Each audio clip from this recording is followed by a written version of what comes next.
Hello and welcome back. I'm here with Andrew Cuneo. Andrew, we were all rooting for you. We wanted the goggles to be real. Tell us about this awesome, fun deck that isn't quite actually managing to win. Uh, to be honest, I'm not sure I've ever won a game with the deck. Like after the Pro Tour, I knew I was going to be going on vacation for like 8 or 9 days, so I didn't have that much time to test the deck, and I knew I wasn't going to be playing in any of the Jeep. Like I knew I wasn't going to play in San Diego. So this was just it was something that I kind of want. We tried very briefly in testing for the Pro Tour, and it didn't seem very good there. But I wanted to try it out a little bit more, and so far it hasn't been very good. And I I'm gonna go back and watch those games against Tom. I'm not sure if I made any mistakes. It seemed like his hands lined up really well against mine. Yeah, The uh, the first game, like, were you actually? I knew you weren't casting. Did you actually watch the I games? did, yes. Yeah, the first game, I knew that he had God's Willing in his hand right at the beginning from the way he played, and I thought that he couldn't have a Dramoka's command in his hand because of the way he tapped. We were But definitely talking about how it was kind of awkward. His lands didn't let him tap to leave everything up, so he had to pick and choose. But yeah, he just had infinite protection spells, it turned out. well, he didn't play a land on the third turn, I thought. So Yeah, it that it sounds right. it seemed like on his turn 4 he drew either a land or a Dramoka's command, which he needed. Yeah, no, it did seem like it was close, and then he just got over the hump, and then suddenly he had enough land to just do all his stuff, and you couldn't line up with it. And then in the second game, by the way, you killed two creatures in a draw that only had two creatures, and it looked great for you, except he top decked a creature on turn 3, and then top decked a creature on turn 4. So I actually thought you had the second game at the point where you killed his second and only last creature. Yeah. But then One of you the got kind of flooded, and the goggles didn't quite save you. Yeah, one of the problems with that deck is that there's not enough good card drawing if you don't play blue, and like Commune with Lava is just a really bad card. It's not a good card, I'll give you that. I like that card a lot in limited. Most people hated it. I thought it was pretty good, but it's just not. It doesn't really cut it for playing constructed. All right, so your Mardu goggles deck needs to add blue for more card drawing. That's the answer. Your Mardu goggles deck needs to get put back on the shelf for the next time there's a tournament that doesn't actually matter a whole lot. Yeah, I don't know. I wanted to try playing with Crackling Doom. I've always thought that was a good card. There's Sure. nothing else about Mardu that seems at all good, though, to be honest. It definitely felt like if you could Crackling Doom, it would have been great against him. You just didn't ever quite manage to find one in the second game. Yeah, that's for sure. All right, well, let's get down to the new match. We have got a group of death match for you. It's going to be Brad Nelson against Owen Turtenwald. Brad won last week. Owen lost last week. So either we're going to have Brad on top of this group by himself at 2-0, or we're going to have a four-way tie at 1-1. Should be an interesting match. Both of these guys are qualified for the upcoming World Championships. And yeah, Brad should have a 7 in front of his name. We'll try to get that updated for you once we get everything shuffled around. Owen at 13, definitely two of the best. You have a take on how this matchup plays out between Devotion and Constellation? I'm honestly looking at Owen's deck list right now. I Sure. think that it's probably going to be in Brad's advantage.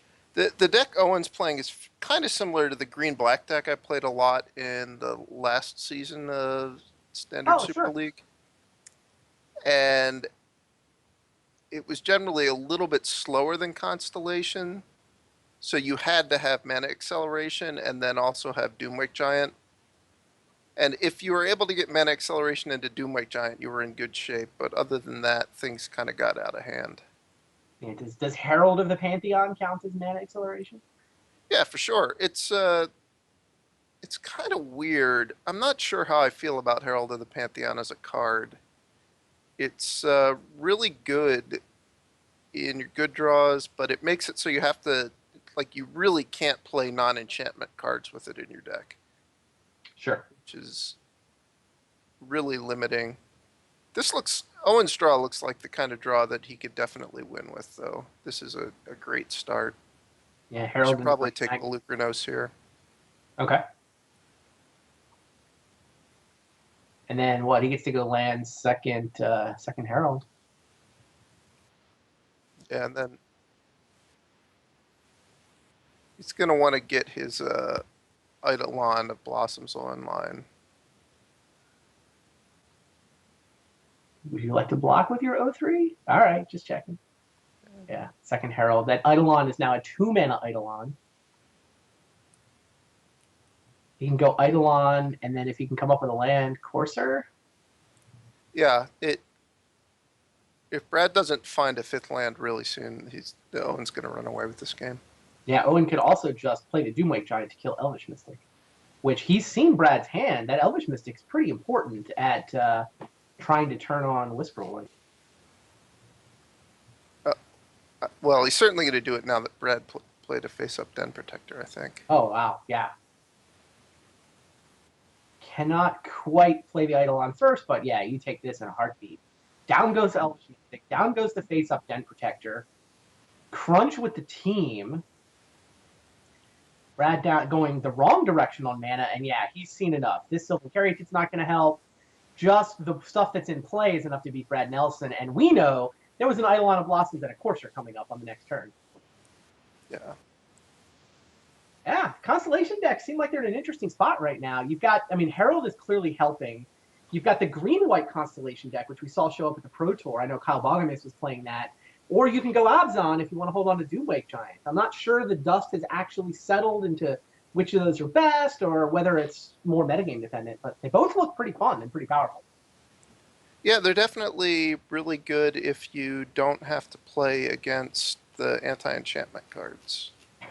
Which, how many? I assume Brett has some number of Dramoka's commands. Well, he has 3 in his main deck, and 3 Reclamation Sages in his sideboard, and Tragic Arrogances. Yeah, we should look at Brad's list if we can. Owen's Oh. is... There we go. There's Brad's list up on the screen. Yeah, 3 Sages. Dramoka's commands, 3 in the main. Dramoka's command definitely seems like a card that has just everybody who can play it is running it now. Whether you're killing Insol artifacts or Constellation creatures, so definitely a super powerful card in Standard. Is it devastating enough that it really limits the amount of Constellation people can play, do you think? Has it gotten to that level? Yeah, for sure. Brad's deck is not as set up to take advantage of it as some other decks, because he's way less likely to get the start where he has like a Fleeceman Lion or a Hangerback Walker out and just gets a 2-for-1 on turn 3 against the Constellation decks, but it's still really punishing. This should be a pretty interesting game because it looks like Brad's going to get enough mana to cast his spells, and the Tragic Arrogance could potentially do a lot, although I'm sure Owen's going to take the Tragic Arrogance with Thoughtseize. Sure. Yeah, Thoughtseize off the top, and Owen decides that's his turn 3 play. Previous plans have been scrapped. Gotta be Tragic Arrogance. He might take the Whisperwood Elemental, but I really think that the game's going to last a long time, and it's going to be very hard to beat the Tragic Arrogance.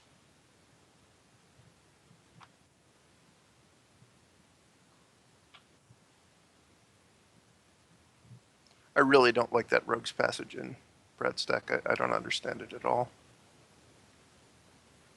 How many does he have? Is it just the one? Yeah.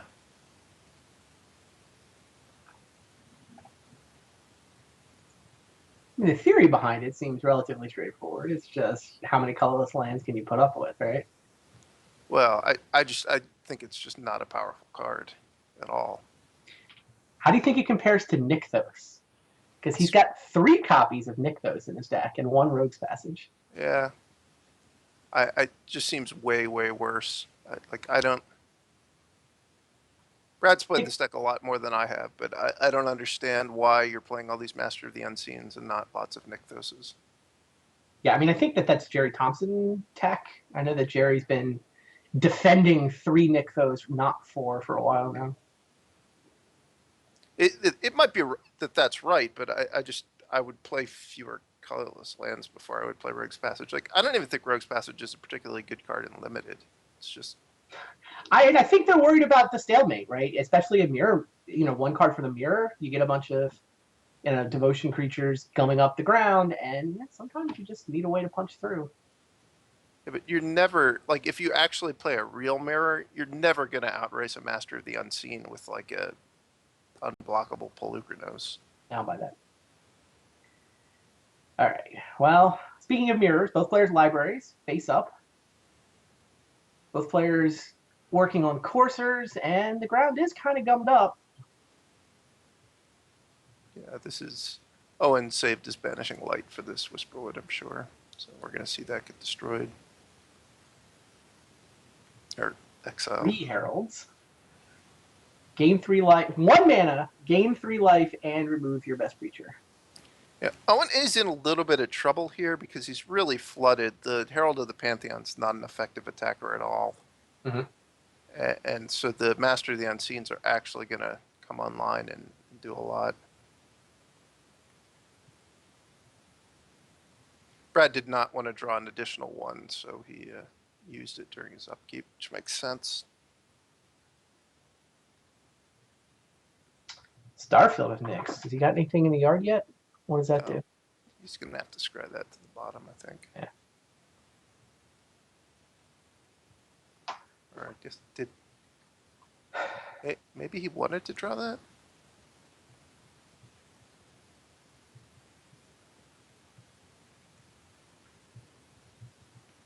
I mean, it's a powerful card. It just doesn't happen to do anything on this draw.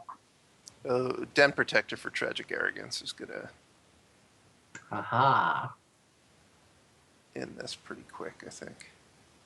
Now, what is Brad trying to actually accomplish with this Tragic Arrogance? I mean, obviously there's lots of value available, but what's the... Well, the board's going to be really gummed up, so he'll probably pull the trigger. He doesn't even need to do it quite yet. He can just wait and just get more value out of the mastery. Mm-hmm. But if Owen had played the Starfield, Brad probably would have brought back the Tragic Arrogance and then cast it and left Owen with just a Courser, and then gotten, like, he would have gotten a Whisperwood Elemental back. He would have kept his Mastery probably and his Courser. And he would have been really far ahead. He's got a second Tragic Arrogance on top of his deck now. And, by the way, a Den Protector face down, in addition to the one in his hand. Why did... so he just wants to start dealing a little damage. I'm pretty sure Brad would not have done that if he hadn't seen that he was drawing an additional Tragic Arrogance, because Owen does have Thoughtseizes in his deck. From this spot, I think it's almost impossible for Owen to win. Yeah, it doesn't even seem like Brad's going to need the Tragic Arrogance. Yeah, but Owen could come back to beat this board if he, like, chained Eidolon Blossoms into Doomwake Giant, but it's not even going to matter because of the 2 Tragic Arrogances. Makes sense to me. We'll probably see Brad start just alpha striking with his creatures. He actually put the Tragic Arrogance into play face down as a manifest. The second one. I don't like that very much. He still has another Den Protector in his hand, though. So it's not possible for Owen to draw enough answers to the Tragic Arrogances. And he's watching Owen's draw steps. He sees the Brain Maggot. Yeah. Brad declines the attack. Not even the Den Protector. That was probably just something you missed, or with this deck, especially online, you just want to play fast enough to not waste your clock. Sure, yeah, you're optimizing for different things when you play this deck on Magic Online, right? Instead of optimizing for the best play, you're optimizing for the fastest good enough play. We are playing 40-minute clocks in Standard Super League. It doesn't matter quite as much, but I know that we and the viewers, I'm sure, are happy that Brad is not trying to go into the tank and calculate exactly the optimal lines. Some level, you get that many creatures into play, you can just turn them all sideways. Valorous Stance takes the 2/4 out of the way. Now all those manifests can attack into Heralds freely. Owen just has to block and try to buy himself a couple of draw steps, but we're struggling to figure out what those draw steps could even be. Owen down to 14. Brad up to 52. Yeah, and Owen has seen enough. All right, we're going to game 3. Yeah. That game really showcased kind of one of the problems of the Constellation deck, that its powerful thing is actually capable of being trumped, and he didn't really have a way to trump what Brad was doing. All right, we've seen you show off the goggles deck, but if you had a standard tournament that you needed to win, if you were qualified for Worlds next week, which, man, my condolences, it has to suck to be the bubble boy. I've still got a shot, I'm sure. Somebody just has to get banned in the next 7 days. Is that Yeah. you're? I mean, I predicted for the manyth time that Owen's going to quit Magic after this match, and that could actually happen. Okay. What would you bring? What's your guess? I know you haven't actually put the work in to sort of figure it out for sure, but where do you think this standard metagame is vulnerable to attack right now? Well, I'm going to play in a WMCQ this weekend, and I think nice. I'm actually just going to play the green-black deck that I played in the last Standard Super League. Wow. Not the Sphinx's tutelage? No, that deck was a very gimmicky deck that I think had a shot when people didn't see it coming, didn't know what it was capable of doing, but I don't think you want to play. You certainly are not going to beat people who know about that deck and prepare to play against it. Okay. So it had like 1, maybe 2 weekends in it. You made some money at the PT. Mike Majors wins the Grand Prix, but now Dromoka's commands and knowledge mean the gig is up. Yeah, it's not even just the Dromoka's commands are somewhat beatable. It's more just you're not going to get to play against people who are going to thought seize you and not take Sphinx's tutelage. Which even at the Pro Tour, I thought that was going to happen in some of my matches. Okay. So Brad's got a Courser now. That is his library face up on Owen's side of the board. Owen's draw starting to come together? He's going to get destroyed this game. His hand isn't fast enough to beat the 2 Dromoka's commands Brad has. Like this, I guess he can go Brain Maggot and then Banishing Light the Courser. But now that he can see Brad's hand, it's just not. It's going to be really ugly. He has to Banishing Light the Courser, so Dromoka's command doesn't just destroy him. Mm-hmm. Oh, I guess destroy it by fighting. Reclamation Sage. That's still.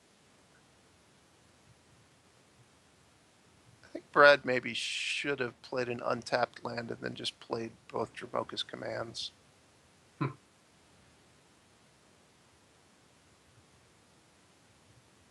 He's left himself the ability to play one of them.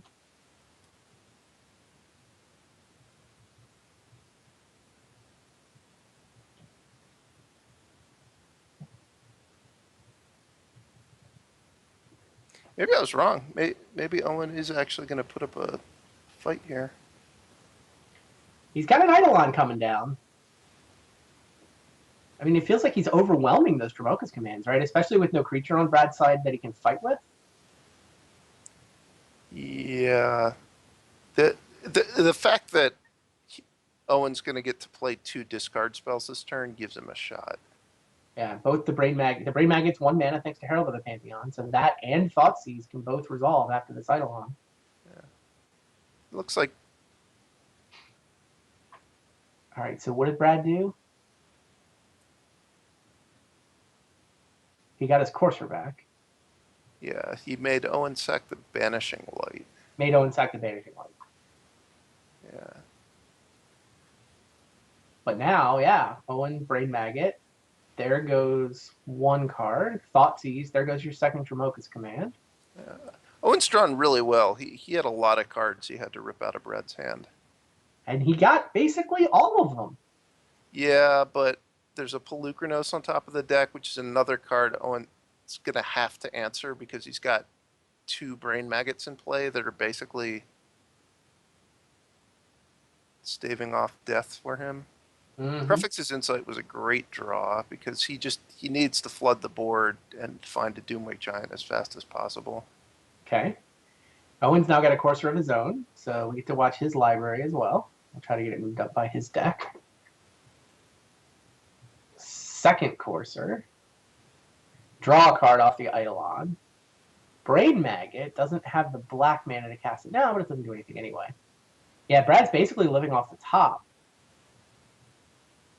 Oh, all right, here comes yet another card that Owen's going to be really hard pressed to beat. man, Brad, if he could Brain Maggot the top of Brad's library somehow, maybe he'd be in okay shape.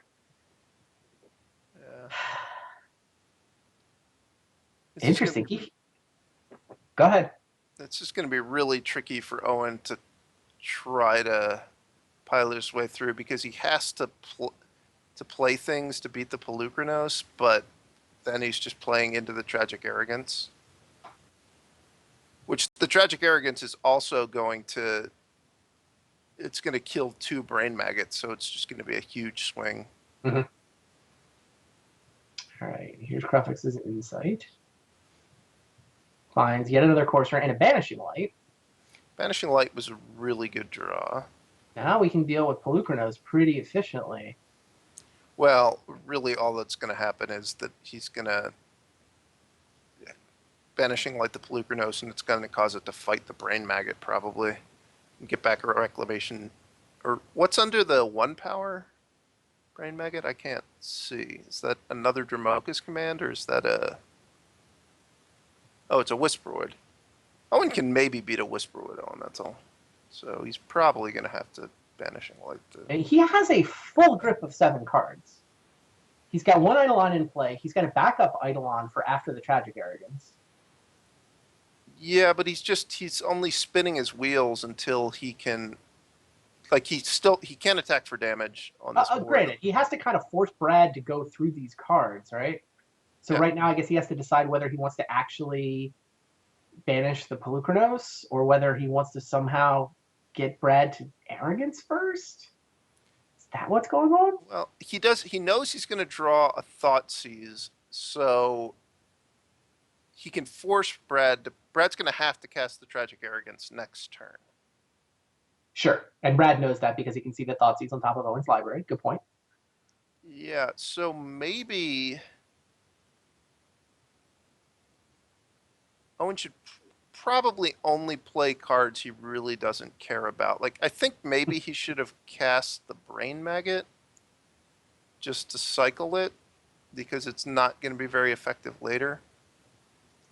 Well, he shipped the turn. He's like, I got a pretty good grip of 7, and I'm going to draw Thoughtseize next turn. So that Tragic Arrogance is lose it or use it. Use it or lose it. So Brad's going to use it. Now, what does Brad Nelson choose to do with this Tragic Arrogance?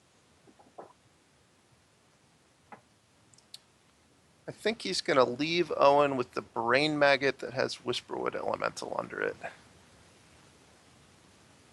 Okay. I'm not sure I've ever cast this card online. I bet there's a lot of paperwork you have to fill out to get it to resolve. Hopefully Brad's cast it before. This is probably one you have to cast 2 or 3 times before you can start doing it correctly.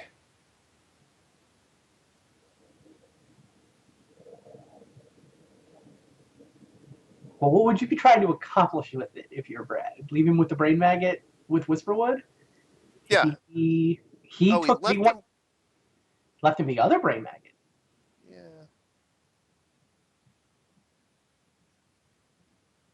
Interesting. Left him the Reclamation Sage one. Is he storing his Reclamation Sage in play so that it's not vulnerable to the Brain Maggot Thoughtseize action?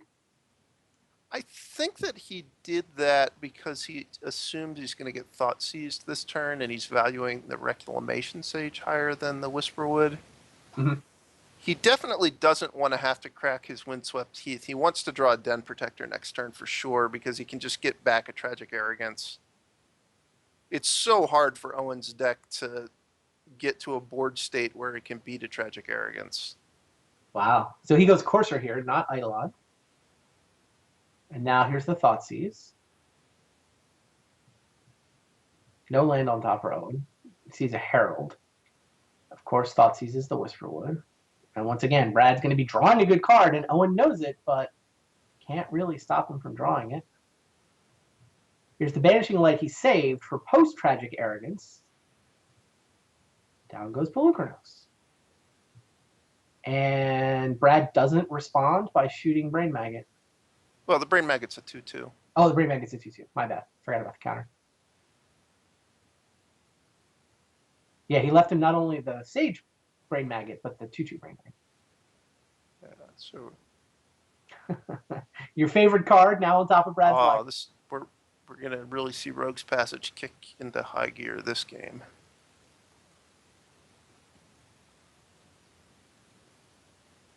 Okay, now Brad has a Den Protector.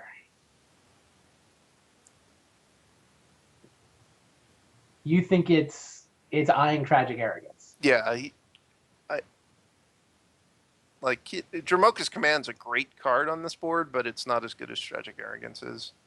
Now, can Owen actually play around that by using Doomwake to kill Den Protector, forcing Brad to blow it during Owen's main phase where he can get at it with a Brain Maggot? Maybe. I mean, it's a lot of mana, but yeah, maybe. And Herald certainly helps with the mana. Yeah, Owen set this up really well. I think he's actually going to make that play. Doomwake Giant. Oh, by the way, gain some life.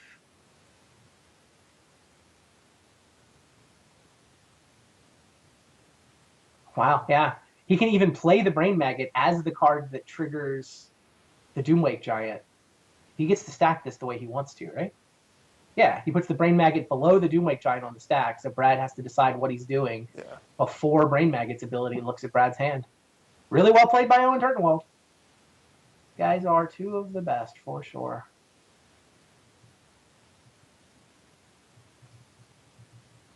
Wow.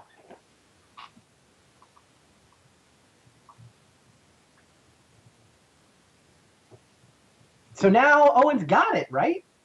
He actually managed to survive a Polukranos, followed by a Tragic Arrogance, followed by a Den Protector for Tragic Arrogance, with a Constellation deck. Yeah, he's in good shape, but he's still not... Like, he's got the Eidolon left as his last spell. He's not going to be dealing damage very quickly. He's way ahead on board, though, and has an Eidolon of Blossoms in his hand. Don't look now, by the way, but there's a second Eidolon of Blossoms on top of his library. Oh, I didn't notice that. Yeah, I just noticed it. That's going to mean that he's going to close the game out really quickly. Oh, yeah, okay. Brad was able to get Dramoka's Command. That's okay. So he doesn't get Tragic Arrogance because he can't. It won't survive the Brain Maggot. So Brad elects for Dramoka's Command. Now what can he do here? He can save his Den Protector potentially, or he can just wreak havoc on Owen's side of the board. Still a Brain Maggot on the stack though. So I think what he probably wants to do.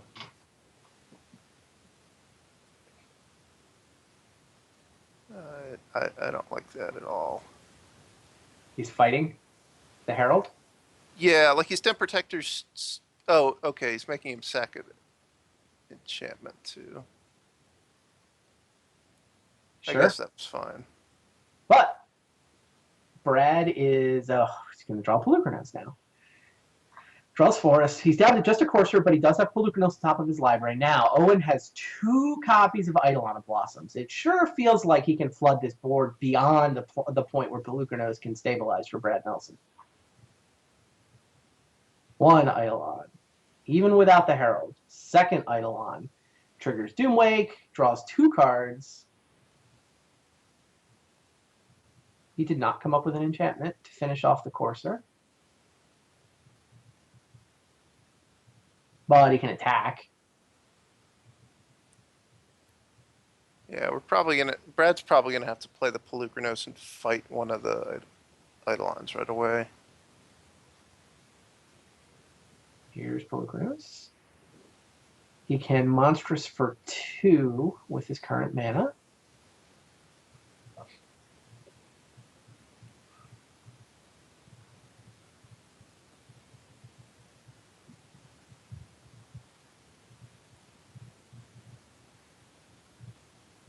Oh, and Brad is down to 8 as well. We're almost to Alpha Strike range. Here is the Monstrous on the Pelucranos, as you predicted. You think he's got to kill Eidolon? Yeah. He doesn't want to let Brad get too many Doomwake triggers, because Brad's not even going to have a very good, or Owen's not going to have that good of an attack this turn even. Yep, Unless, Brad agreed with you. So Owen's continuing to find pretty good hits. Prefix's Insight. Oh, there's an Eidolon on top of his library now, too. Brain Maggot obviously doesn't see anything from Brad's hand, but he got to draw a card, and he got to trigger his Doomwake. Brad has seen enough. He knows Crufix's Insight, Eidolon are just going to find too much value. So congratulations to Owen Turtenwald. And the group of death, by the way, is full of death. Everyone is now 1-1. We're going to have a couple of win-and-ins in our third and final week of the group stage. It's just going to be whoever hasn't played each other yet, they get paired. The winners make the playoffs. The losers do not. Interesting. That was really well played from Owen, and some pretty interesting scenarios. Yeah, I was surprised he was able to win that game. He fought through one tragic arrogance and then was able to make a play to make it so he could make him discard the second one. Or, well, prevent him from getting it back with a Den Protector. Well, thanks for hanging out with us, Andrew. Yep. I guess I will see you this weekend. I'm going to Philadelphia, too. So WMCQ on Saturday, and then you're going to run the Vintage Champs on Sunday if you don't make the top 8? I would guess no. I don't own any vintage cards. I played a lot of vintage with you back in the day, so I thought you might still have the cards. No, I got rid of those. I don't know. Yeah. It's weird playing. The vintage decks are so expensive now. It's weird even carrying them around to me. Will be a super cool weekend, even without you in the Vintage Champs. I look forward to seeing you there. Meanwhile, we got some more Standard Super League. It is time to turn our attention to the Streamers group. So Paul and Gabby have been trash-talking each other. Pictures have been flying back and forth. Hashtags. They're up next. We're going to let Kenji come in and do the broadcast with Josh Sutter-Layton. And then Kenji himself will be playing Marshall in our last round of the night. Stay tuned, guys. We got 2 beauties left for you.